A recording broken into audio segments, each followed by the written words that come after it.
hukum itu kadang itu tidak objektif. Saya beri contoh ya, sama nggak usah tersinggung. Madzhab Syafi'i yang mengharuskan Jumatan orang 40, ya, itu juga dikritik oleh Fathul Mu'in. Tidak usah saya, Fathul Mu'in pun kritik. Kritiknya gini, kalau ada orang berpikiran harus iqamatul Jum'ah walau biduni arba'in harus diikuti. Bahwa qawiyun pendapat itu juga kuat, sebagaimana katanya Imam Bulkini. Orang yang latihan jadi kiai, yang latihan dakwah, syarat 40 itu aneh. Loh, kamu kan hidup di Pasuruan, sudah kota santri. Coba kalau kamu hidup di daerah Samin, wong sing gelem Jumatan wong 10 kok mbok syaratno 40. Jadi agama itu juga diuji di lapangan, jangan nuruti khayal ideal. Imam kudu macane faseng, wong sing dadi imam wong iku, sing gelem ya wong iku, isane ya mok ngene iku. Mbok e wong ku mikir aja bayangno donya iku ideal. Zaman neng Mekah Nabi diuji wong kafir, neng Madinah diuji wong munafik, padahal ditunggoni Sayyidul Khalqi. Iku pelajaran nak donya iki ngene iku ruwet. Dipimpin wong paling sempurna ya ono wae masalah. Pemene mbok pimpin kon, kowe wis masalah. Wis ora usah masyarakat kon dhewe wis masalah.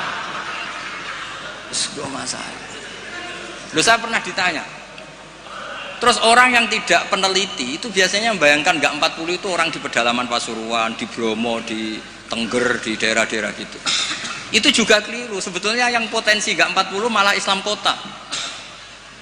Islam kota ngeten Mbak Idris, kalau kasus di Jogja, di Jakarta, saya sering ditanya orang-orang kaya itu, Gus, saya mau bikin Jumatan tapi orangnya kayaknya 40, orangnya paling 10 Gus, kalau nggak 20, tapi nanti 3 minggu lagi paling sudah 200. Itu pertanyaan Islam kota. Nah, karena saya lama di Jogja juga banyak interaksi dengan orang-orang Jogja. Kasusnya itu gini Mas Ebul, kan ada perumahan elit, pengembangan bikin perumahan elit. Itu kan yang langsung ada masjidnya, ada paket, ada masjidnya. Nah, yang datang situ pemilik rumah tok. Ternyata orang elit ini hanya orang 20, yang Jumatan 10, berarti hanya 10. Tapi nanti setelah 3 bulan, supirnya ikut, stafnya ikut. Cara Gus Ipul tukang buka pintu ikut. Aduh, wali kota mulya buka pintu ora gelem. Iku kudu ikut. Wah, akhirnya dia bilang nanti Gus setelah 3 minggu minimal 200 yang Jumatan. Loh, saya tanya kok bisa? Ini supir saya belum ikut, ajudan saya ikut, tukang parkir belum ikut, tukang satpam belum ikut, tukang pintu gerbang belum. Ya aku ya biro-biro Islam kota gelem Jumatan, sudah lah Jumatan saja meskipun 40. Sama lihat di kitab Tazkirun Nas, karangan seorang Habib itu kitab Tazkirun Nas. Cari di Anah, cari di semua kitab madzhab Syafi'i mesti ngendikan syarat arba'in itu syarat ideal. Karena ngendikan Imam Syafi'i kalau orang 40 itu pasti salah satunya wali. Imam Syafi'i tidak menangis, saiki kumpul sewulah kaya ngene kira mesti ana waline. Iya kan? Imam Syafi'i gak menang itu. Walau waktu adanya wali. Dulu itu saking banyaknya orang wali, orang soleh, tiap ada orang 40 pasti ada. Sekarang kalau orang ribuan pun ada jaminan kalau ada walinya. Kalaupun ada jalur istri juda, jalur fakir sabar, pun jalur-jalur itu. Nah, itu kan kata siapa madzhab Syafi'i itu absolut di ashabnya? Tidak mesti juga. Karena di level lapangan itu beda di level khayal ideal. Kalau khayal ideal inginnya imam yang terbaik, paham ya? Afqahuhum yang paling ahli baca, afqahuhum yang paling ahli fikih, asanuhum yang paling senior. Terakhir malah berat lagi, wa imamu qaumin wa hum lahu radun. Dimami orang yang semuanya menerima. Lha iku ape pilkada apa dadi imam? Disurvei sih. Jadi misalnya saya dengan Gus Ipul, survei dulu. Waliul Amri menang di urusan Waliul Amri, berarti menang wali kota. Kalau Aklam kayaknya menang saya misalnya. Ribet kan? Akhirnya kan poinnya 1 banding. Nah, tinggal poin terakhir wa imamu qaumin wa hum lahu radun, konsensus kan? Polling dulu. Polling dulu menang wali kota kan bisa bayar dulu. Kiai kan tidak bisa. Paling ngancam sira milih saya neraka. Repot kan? kan repot jadi. Tapi nyatanya ini cerita, nyatanya di tradisi guru-guru kita tidak seperti itu. Banyak Sayyid Muhammad tuh terkenal, beliau juga sering jadi makmum. Banyak wali-wali top yang kalau sholat kersane jadi makmum, yang jadi imam ya sering, jadi makmum ya sering. Akhirnya orang terus ya legowo saja, ya sendi sing gampang, gak usah repot. Karena syarat yang didhawuhna Nabi itu aqra'uhum afqahuhum itu syarat ideal. Tapi syarat saya shollu khalfa man qala la ilaha illallah. Nah, ini pentingnya ngaji ini ya kembali ke ahli sunnah wal jamaah. Lah nek semacammu ngono, kowe ngaku ahli sunnah lah. Nah ora iso kecangkeman temen-temen ngaji ku ya angel. Paham ya? Terus taklid ba'dal amal tubuh boleh. Misalnya Ka'bah juga gitu. Masyhur itu kemarin Mbah Mun sering duka. Tanya Mbah Idris, banyak lagi yang ngerti dukane Mbah Mun ketika kiblat mau diluruskan. Mbah Mun kan duka.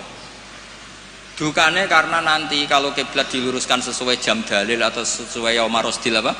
Kiblat. Itu akan menjadi orang menyalahkan orang-orang dulu karena banyak masjid wali ketika dicek, dihitung lagi nggak pas.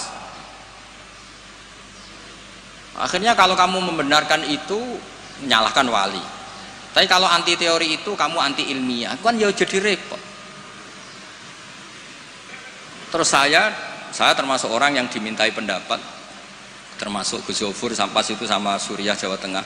Mbah Mun ngendikan, terus saya nyari takbir di Tafsir Munir, sampean cari di Fawallu napa wujuhakum Syatral Masjidil Haram. Itu di situ kata Ibnu Abbas, Al-Ka'bah kiblatun li ahlil masjid wal masjid kiblatun li ahlil haram wal haram kiblatun li ahlil masyriq wal maghrib. Karena kalau Ka'bah kudu persis, mereka juga gak mikir. Yang ngomong-ngomong persis itu tak mikir, ya ora mikir. Begini gak mikirnya. Ndak, ini nyata. Ka'bah itu misalnya luasnya segini. Kan Ka'bah itu kan 16 kali 18 Gus Ibul. Terkenalnya Ka'bah itu 16 kali 18. Anggap saja 18 meter lah luasnya itu. Berarti semua masjid harus pas 18 meter. Iya kan? Ka'bah itu kan luasnya 18 meter, berarti luas masjid maksimal harus 18 meter. Sekali masjid kamu 20 meter, yang ujung sana madep mana coba? Mesle kan? Lah ya kan, misalnya ini Ka'bah, ini tak contohkan di tengah. Ini Ka'bah, terus kamu sholat di sini, berarti ya luasnya harus luas ini. Sekali kamu di sini madep kiblat, kan nggak kena Ka'bah sama sekali. Kalau ingin berarti bentuk masjid harus cekung. Iya kan, mau tidak mau. Kalau ingin ke titik ini semua masjid harus apa? Cekung.